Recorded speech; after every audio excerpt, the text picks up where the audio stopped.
outlying counties too. So it's not just the hot areas of Jefferson County, it's all of Jefferson County, and now it's not just Jefferson County, it's spilled out into the surrounding counties as well. So they're now starting to see they're moving as fast as Jefferson County has been moving for a little while.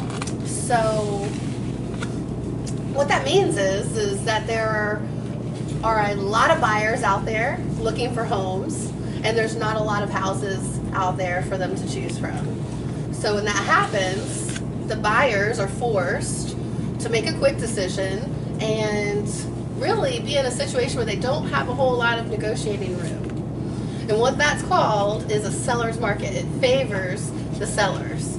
That means we can try to get the most money that that neighborhood has gotten and see what kind of reaction that we get from prospective buyers. And enough of that has happened now for the last, we're in the third year, that now appraisers have something to go off of and use. Now it's not, well, the price has just jumped up $20,000 in this neighborhood in 2 years. It's like, well, we've got a steady list of homes that have also sold for that much more. And so the appraisals are coming in better in some cases. It's still kind of wonky in some areas, but now, at first, in the first year, the shift towards it being that seller's market, we were getting high offers on houses, and then appraisers would come in and say, well, it's not worth that much. Nothing else in the neighborhood has sold for that much. And so now they can't, now we've got 2 years of homes selling in the neighborhood for that much for them to be able to use those comps and support these numbers. So that's why we're telling people, and your job today is to go out and tell people that the time to get the most money for your home is right now. It's absolute. I keep saying that it's got to be a peak. I said it last year, and it keeps getting better and better for sellers.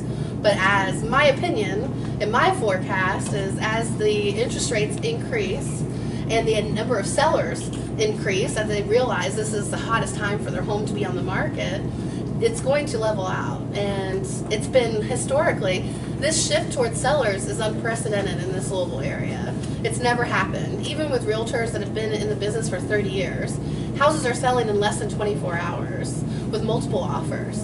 It's never happened like that, and it's been like that now for, this is the third year, even more so now in this third year. So that's the job, is to get the word out, let people know. If they're thinking about selling, now is really the time to do it, where you're really getting as much as you could possibly get for your home. And that would lead me into talking a little bit about, touching a little bit on the for sale by owner and how you know whether or not you got the most that you could possibly get for your home. As a for sale by owner, I can go into a lot of details that explain the time that you put in instead of hiring someone else to come in and be there for the showings and getting your property ready and just putting a sign in the yard and waiting for people to come, and what the results are for that. But I really want to tell you is that the only way to truly know how much you could possibly get for your home is to have it listed with a realtor. Not only do they put the sign in the yard, it goes so many steps beyond that. With a market like this, it helps to have a realtor that's been in the business for a long time, that's involved in the industry, that can actually communicate with other realtors. Because what's happening now is realtors are like, we're getting ready to put a house on the market in this zip code. Let us know if you have any buyers. That's why it's selling in 12 hours. So that's, without having that connection, you're really at a disadvantage on that end. And on another end, to have an experienced realtor that knows how to deal with multiple offer situations.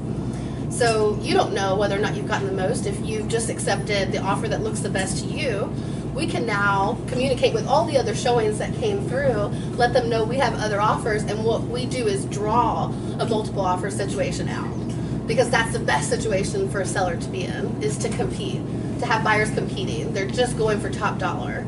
So that's what we try to generate. And I'd like to use an example that just happened. This would have been on the very beginning of the month. There's a house that had no basement, no garage, 3 bedrooms, 2 baths. We put it on the market.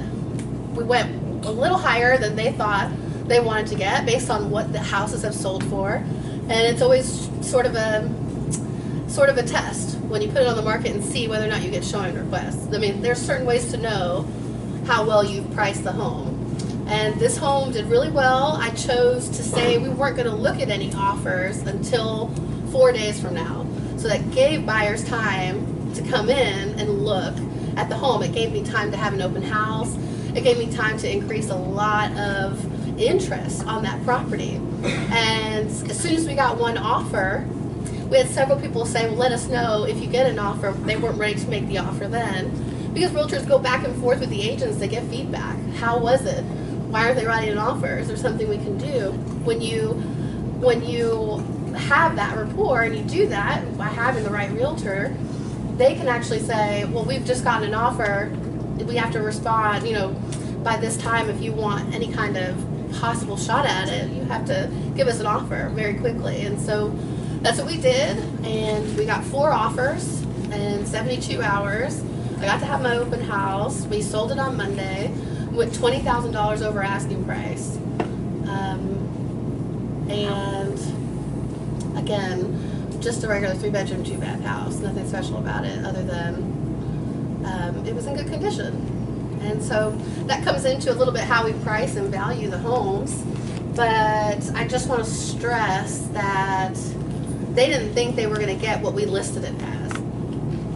And we just put it out there to see, because I thought we could. And one more thing on the for sale by owner thing too. Sure. Here. Please. Because from the price perspective, I mean, statistically, you are always going to get a little bit more for your house if you use a realtor to sell it.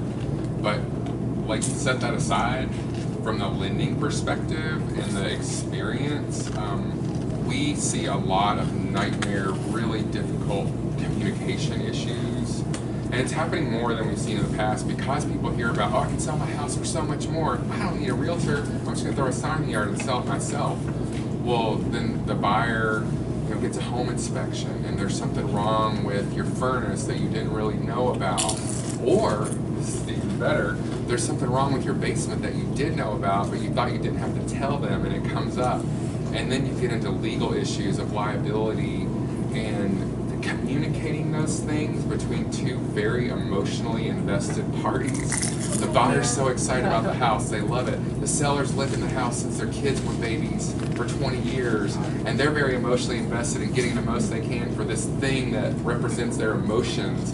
And it is like World War III, where if you have that third-party professional in the middle, where the professionals are talking and working things out and helping negotiate, I can't express enough the value of those professionals walking through those difficult conversations when something goes kind of sideways. Leaving aside the money part of it completely, it can really be a very different experience for both buyer and seller having a realtor. Oh man, negotiating repairs are way more difficult than negotiating purchase price. It gets way Can I say more something emotional. too? Sure. So I know this is about sellers, but as a buyer, the seller always pays the commission. Okay, so if you're thinking about going and trying to do, a transaction without a buyer's agent, don't. Why? You always need to use an agent because the seller's going to pay the commission. So a lot of times when you have a for sale by owner, you may think, oh, I'm not going to have to pay any commissions. Well, then along comes an agent and they still want 3%. So you're still dealing with an agent. So does that It's make sense? highly likely Yeah. that people that are coming, buyers are coming to look at your home, may be driven there from a realtor. It's highly likely that a buyer is going to have a realtor, even if you do list it for sale by owner. So you are still Having to paying pay out a a commission. Mhm. And then, when we put a house on the market, we're getting 7 to 9 showing requests in that first day of it hitting the market within the first 24 hours. For sure. And if you don't have an agent, you are taking all of those calls, scheduling all those showings, and having to be present for them to make sure. You get those calls. Exactly. You've got and when you're working with a realtor, there's always representation, and there's always somebody there to make sure that everybody's doing what they're supposed to be doing. And so without that, that's what you lose. And it often ends up, and Colleen and Josh will probably bear the brunt of it more than anybody else in that transaction. Because they're the ones trying to create some order without, sometimes they don't even have contracts. We had a transaction one time where people were literally screaming at each other because there was screaming at each other because there was a miscommunication. They didn't get it in writing. They were calling each other liars. If you have an agent, they're going to make sure it gets in writing. You know what I mean? Like, there's just like, they were like, well, we trusted that they would be out, and they weren't out, and they weren't about to be out. They weren't about to give the possession. They were like, well, you said I could have 3 days. Well, now you got to pay for my hotel. And then it just escalated, you know? So even if you think, oh, well, it's cool, we're going to be, you know, things, you don't know what you don't know. So. Oh, and again, in over like 120 houses, new things come up all the time, which sounds crazy. But at that point, you would have seen everything that could possibly come up in a contract that would stop it or create some sort of havoc. And there's still new things that happen on a regular basis. So related to that, should people do a home inspection themselves? I mean, I think when I bought a house in the past, you know, I wanted an inspection and I paid for the inspection maybe after I made an offer, but you know. That's exactly how it goes. The contract now is written so that you make the offer contingent upon getting a home inspection. So that means that you are allowed to terminate the contract if something comes up in that home inspection that you didn't really realize was happening and going on, or you get the opportunity to ask the seller to make repairs, and they get the opportunity to reply back. And if you guys can't reach an agreement in that process, you get to walk away and terminate the contract over that. Is there any reason that a seller would want to do that in advance with their own? Some sellers do. It's rare right now because it is such a hot market for sellers. They don't really have to. That brings up a really good point, though, and I know I've sent people to Crystal, and she's done this in the past. You know, meeting with an agent when you're preparing to list your property for sale, they're going to give you some like hot issues, like, hey, this is something that's really going to stick out to a buyer. Go ahead and spend $100 and get this fixed now, instead of maybe $1,000 if they have a home inspection and you have to like use the vendor that they want to use. So an agent will typically, I know Crystal's done that for people in the past, go through and give you an idea of like, hey, this is something you want to be aware of. And even just updates. Yeah, Sure. That. Oh, absolutely. Did Absolutely. you have a question about? But is it dumb to get an inspection on your own if you're anticipating that as a seller? Let me answer that Yeah. very quickly. Yeah. It's a very common question. It is a very common question, and so my answer to that is what you might find is something that needs or wants to be repaired, another buyer may not. So we go through and make sure that as long as everything is in working order, that's pretty much the parameters we're looking at as far as that goes. When it comes to identifying repairs, we want to make sure there's no leaks and everything is in working order. Short of that, we're going to wait and see what they want and ask for. And also on that, on a legal end, if you know about it and you have this inspection, you have to disclose it. So, you know, you're not being shady if you just say, you know, this is what I know about. We know that we've had some plumbing issues. We know that this, da-da-da-da. But if you know that there is something and you're like, man, I hope they don't find that. So if you have a home inspection and they list out, this is exactly this problem, it's exactly how it needs to be fixed, you're now legally obligated to put that on your seller And disclose it. disclosure so that every buyer that comes to see your house now knows that.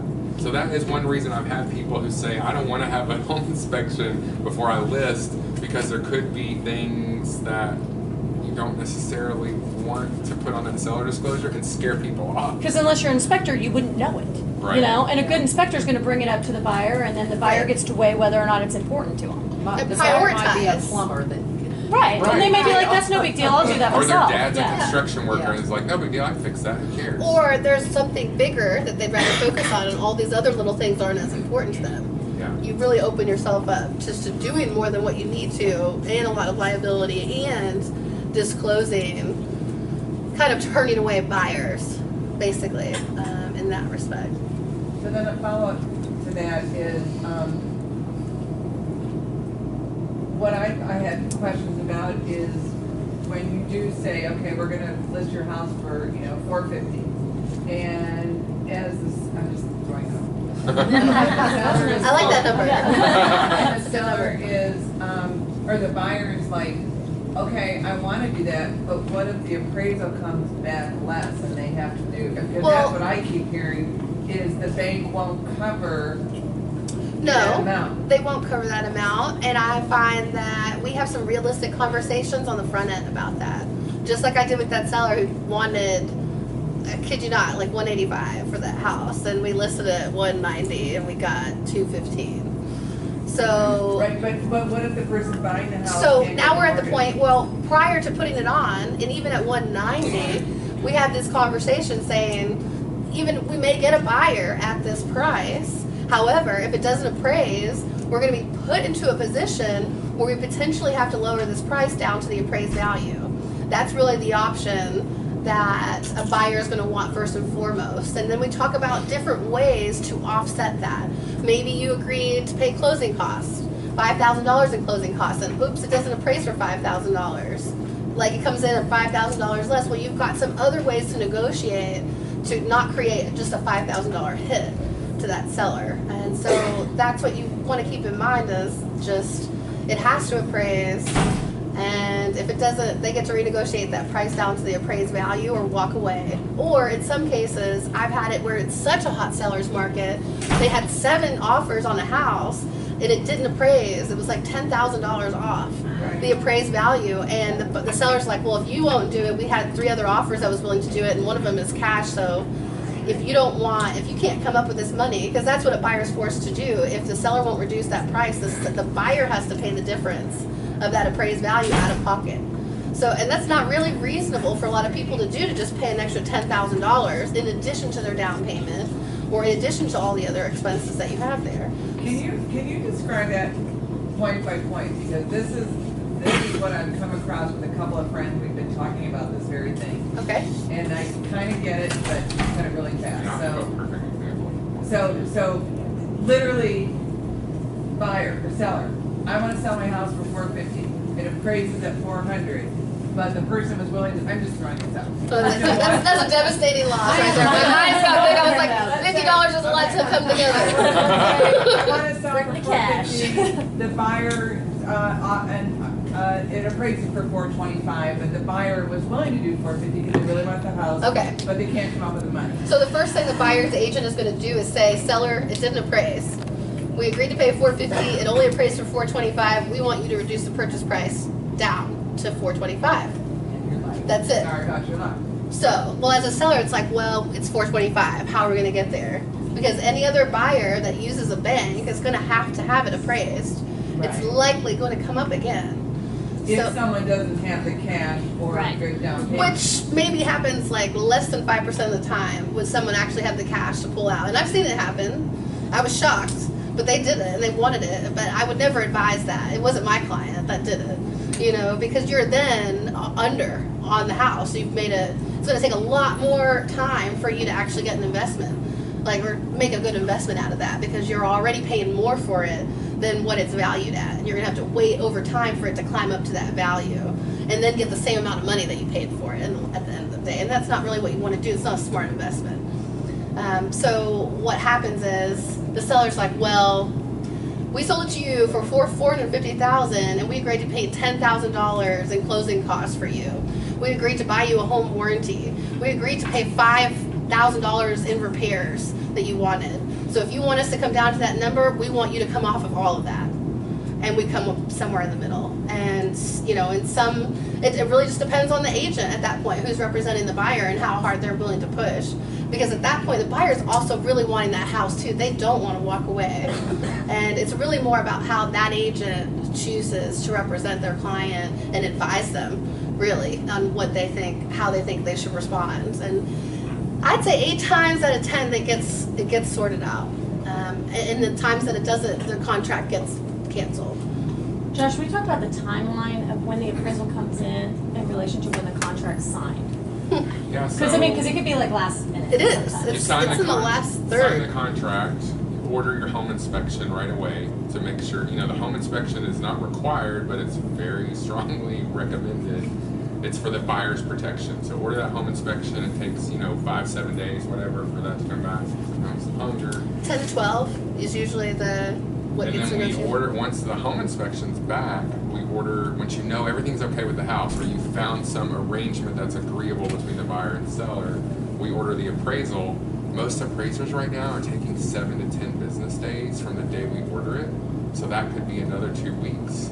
So sometimes, best case scenario, it might be 3 weeks after you sign that contract before the appraisals come back, and a lot of contracts are written to close in like 4, sometimes 5 weeks. So literally, you might be a week before closing, and the appraisal's back. We've done everything else on the loan. The appraisal comes back.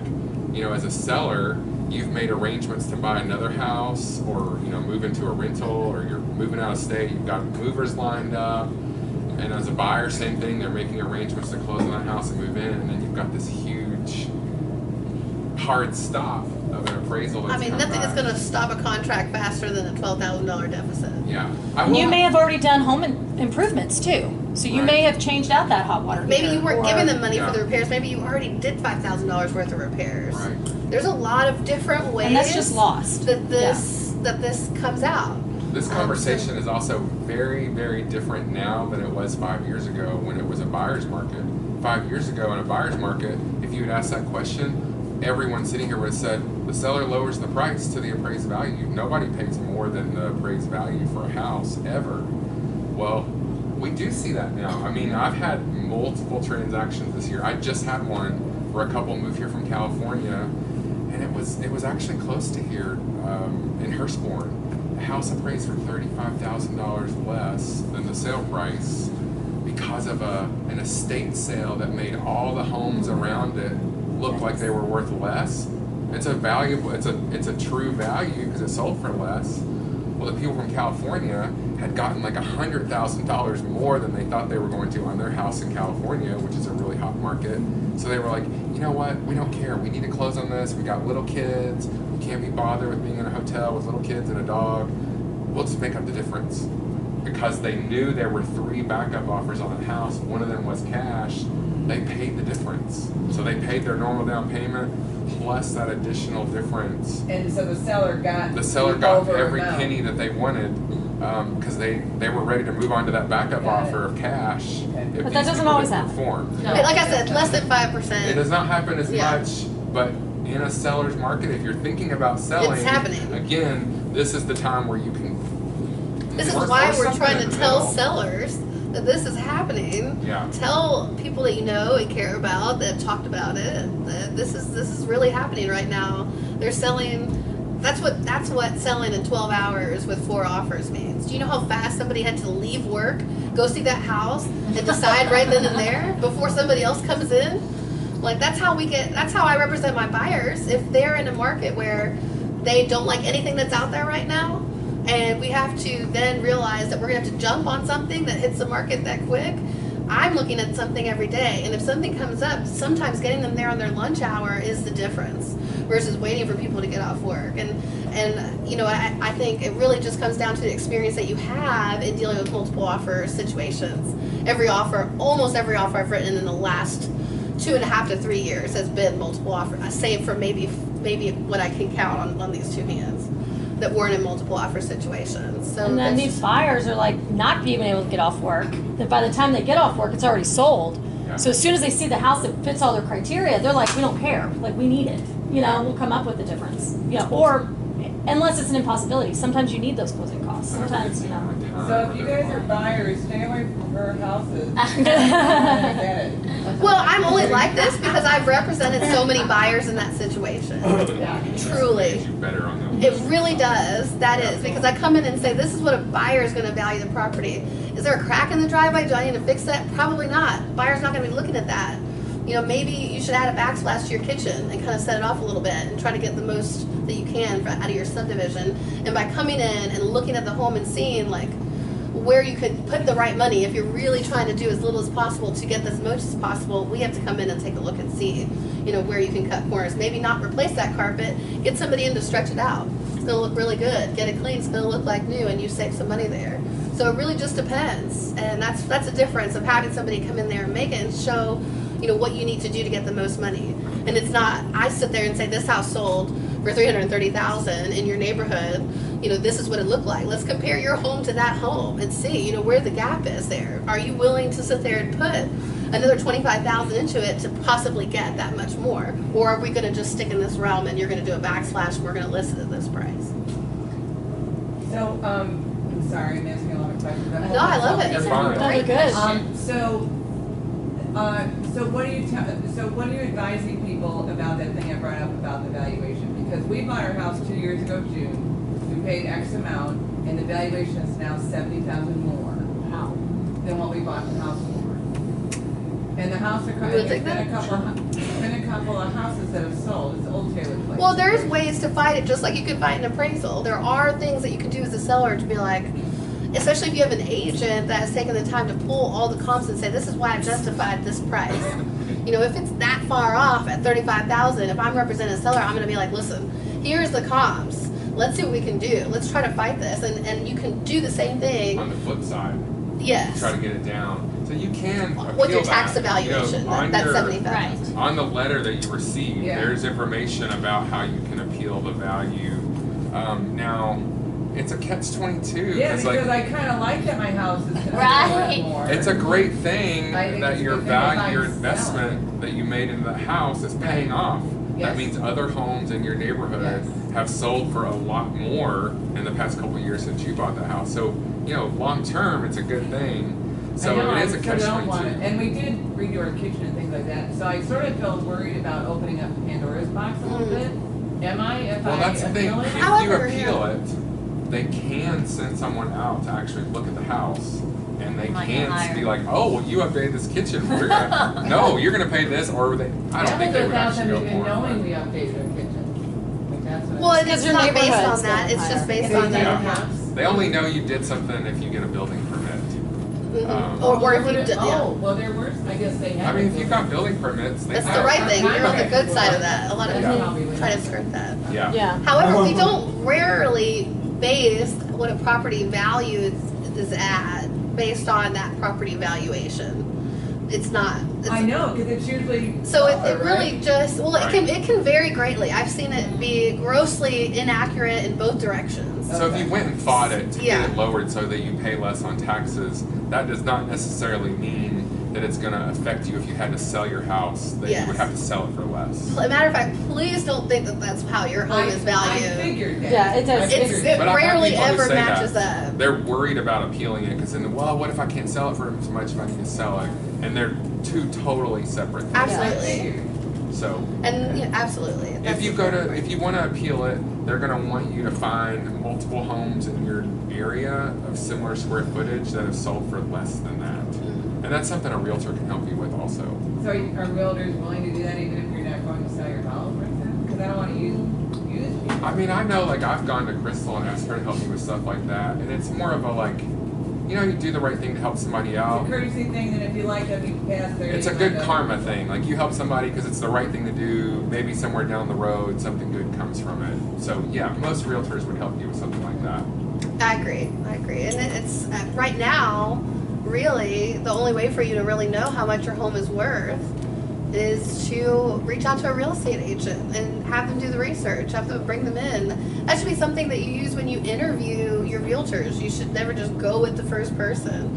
Ask around and do your research. Interview your realtors and ask them, what their strategies are in this kind of a market. How do they anticipate dealing with some of these things, and see how that goes. What I'm asking for is that's if you're trying to find out, home values are up in all the neighborhoods.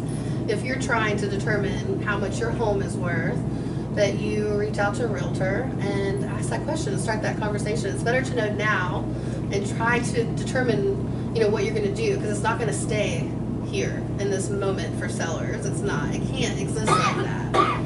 It can't. So, sooner rather than later, if you are even thinking about it, I would suggest to give me your address. We'll start. And that's a looking at huge doing some value, research. because if you pay for an appraisal, it's like $350 or more. So that's a big deal that she's willing to do that. That's awesome. So, Yeah. well, thanks, guys. And with that, I'm going to turn it over to everybody else or a panel. We went over the questions that I got in the beginning. If there are any others that kind of came up in the meantime, and If then there's questions we didn't hit. sure, let us know now. Time of year, is that? Oh, time of year, May. Oh, But it depends. Time of year for who? yeah, for the. So time of year for an investor, November, December. Sellers are really ready to get it off. Time of year for a seller, May. Statistically, it's May. However, it's been a strong May for 3 years for them. So it's sooner rather than later. However, I've noticed that it will typically like dip after Father's Day. There's a little bit of a lull, and it peaks right back up in August. So I don't know if that's Because just in my historically, experience. people want to like try to buy something as close to when school's out, move during the summer, be all settled before school starts back, and then maybe that lull in the middle is where people go to the beach and go on vacation in the middle. But it's literally like it is tied to families and children and schools and stuff like that. Absolutely. But we have seen with the seller's market where, you know, we'll have like, I mean, I think we closed like 20 transactions, which is insane in January of this year, which is like double or triple what it would normally be in January for an individual. And you know what was partly responsible for that is we had a warm winter. Yeah. So So it there's didn't weird really- stuff that makes With it that, I mean, Yeah, kept going. that's a big thing. You know, as soon as it snows and there's snow on the ground, it reduces your buying pool by 50% at least. Nobody's as motivated; they'll just wait. And we didn't really have a very strong winter. Yeah. A couple It's years ago, really- we had winter and like we had a big snowstorm in March. Was that this year? We did have a big Yeah, we Yeah. kept going. did. It just We never did keep going, but a couple One day. years ago that Yeah. happened, Last- and it slowed down everything. Like we went right into January, and it felt like we were rushing right into a spring market. We hit a massive snowstorm somewhere between like around March, and it sent it back to sort of like winter season for buyers again. So I mean, it really is. You know, there's lots of factors that come into it. But statistically, the National Association of Realtors is saying, based on all the sales, May is the month for sellers. Can I just say one thing about title real quick? So when you sell a house and when you buy a house, we search the public records for your name to see if there's any liens or anything like that, judgments, that kind of stuff. If you had something like that and you're trying to sell your house, like let's say there was a credit card from 10 years ago that never got paid, opened it for college or something, anyway, when you go to sell that house, you're going to have to pay that off. So it's good to know if any of that kind of stuff is out there. Jefferson County has public records, super easy to look it up, but it's not fun when you find out in the middle of the transaction that you're going to have to pay a $5,000 lien, and it's soaking up all of the money that you were going to take to the next closing. So to just kind of remember that if you do have a judgment or anything like that, or you know somebody who's selling their house and maybe their credit during the recession stuff came up and it was kind of hard for them, you know, things, we're starting to see people that during the recession had a little harder time. Now they're back out there and the credit's repaired and all that kind of stuff. Those liens can still be out there, and they definitely affect the title, and they're going to prevent you from selling the house if you can't pay them. Or you could be proactive and try to negotiate something ahead of time rather than 2 days prior to closing or 2 weeks They'll prior set to up closing. payment plans on things like that sometimes, and that'll allow them to release. I just had a huge tax lien. A couple who, she owned the house, they got married, and they quit claimed him onto the deed of the house, just like they thought they needed to do that. Well, then we're like a few days from selling, and they realize that he has like $15,000 in tax liens from losing his job in the middle of the recession. Well, then there's this huge, what are we gonna do? And they wound up setting up a payment plan on this tax lien that allowed it to be released. But again, knowing those things before you go to sell and have this huge surprise. And don't put spouses or people on your deed without checking to see Right. if they're worthy to be put on there, because you do not have to, if your spouse has liens against them but the person's not on title, doesn't affect your property. So don't, a lot of times people get married and they're like, let's hold everything together, and it's a great idea, but then you got that and nobody searched their name because it was a quick claim deed. Yeah. So What's the total cost for a seller? So there's no set rate for commissions. There's not allowed to be one. We can just say that what I see a lot in my experience ranges between maybe 5 and 7%. And that's the commission that you pay at closing. Half of that usually goes to the person that brought a buyer.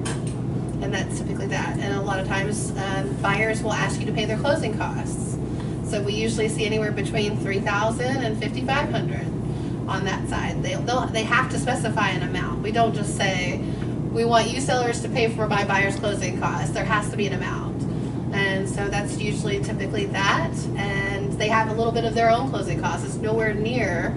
$300, $400, $500 For a like seller. attorney fees, transfer tax, and most. I know Crystal does this too. Most agents, when you sit down to talk about should I sell, I don't know how much money I'm going to make. They'll do like an estimated net sheet where they'll go through and say, okay, here's what we're thinking about listing your house for. Here's how much you owe in the house. Here's how much you pay in commission. Let's just assume that you're going to pay your buyer's closing costs. Here's how much your transfer tax and deed preparation is going to be. Here's our bottom line, worst case scenario, how much you're going to make. So you have an idea before you put the sign in the yard. Exactly. This is the range of it. Well, and One of people, the and at tips- closings, people are kind of shocked that it's usually about $200 in a closing fee, about $200 in deed prep, and then $1 for every $1,000 of the sales price in transfer tax. So if you sell the home for $300,000, it's a $300 transfer tax. People will sit there and they're like, "What are these fees? What are they?" And that's Right. normal. I mean, there's Yeah. some places that charge even more than that. So if you have an agent, you know what to expect. No you know, surprises. so. One of the tips I wanted to leave you guys with today is getting that payoff on the front end, talking with your loan officer and getting the actual number. Don't just go off what the statement says. You know, call, get the actual information so that we can properly fill that sheet out and we can use real numbers and you know For your exactly mortgage, if you have a mortgage. what your range is. If you have to come up with this much money because you need that as a down payment on your next one, we know where we are at with that. You don't want to find that out, you know, anywhere in that 30-day contract window at all. You want to know that going into it so we can make adjustments on the front end. And I'll say as a closing attorney, we do not order payoffs until we have a closing date. So that could be 24 hours beforehand. If you're delinquent, then it takes like 10 days to get those. But we don't try to be proactive with that because usually you got to pay like $15 to get it. We don't want to charge the seller $15 more. And it makes a difference because you may have made a payment in the interim. Like there's a lot of different things. It's just kind of a waste of time and effort and money for the seller to get that ahead of time. So you are not going to know that final number of what you're going to net at closing until about a day or two beforehand. I mean, a solid good number. I've had that blow up. I believe both of you were involved in that transaction. And he didn't realize like he had used a grant to buy the house and it ended up getting transferred out of state. So he had to sell it. But that grant came with some terms, meaning that he had to be in that home for 5 years. Or if not, he had to pay that back. Well, he told me he called and got the payoff, but what he had really done was just look at the statement. So he didn't know until 3 days before closing that he had to bring $16,000 to the table. And we had to figure that out right then and there. But those are all things that, you know, working with a professional who's going to help you be proactive about figuring that stuff out. That's why we say call, make the call, because he would have gotten that information at the very beginning had he called. Because there's a lot of fees that come into that mortgage payoff that maybe is just probably is not going to be on that statement. I know we're right at 12:30 and we want to be respectful of your time. We have the room till 1. I mean, we'll all kind of hang out, clean up and stuff if you want to hang around and ask more questions. And I just want to say one thing. I went to your all's roast, that dinner. You guys do such amazing work. And what you do is so incredibly important for our community. And it's just, I mean, I was really, really, really impressed by that. At our office, we do a thing, it's called Charity Choice, where the seller and the buyer get to choose nonprofits, and we make a donation. And we've just added you guys to that list. Because, I mean, so huge. So thank you guys for what you do, because it's a really big thing. Like, Thank you. you should be proud of the place where you work. Nice Yeah. email from you on that. Yeah, so, Shared that with anyway, that's awesome. around. Thank you for coming too. I hope it's helpful. Yes.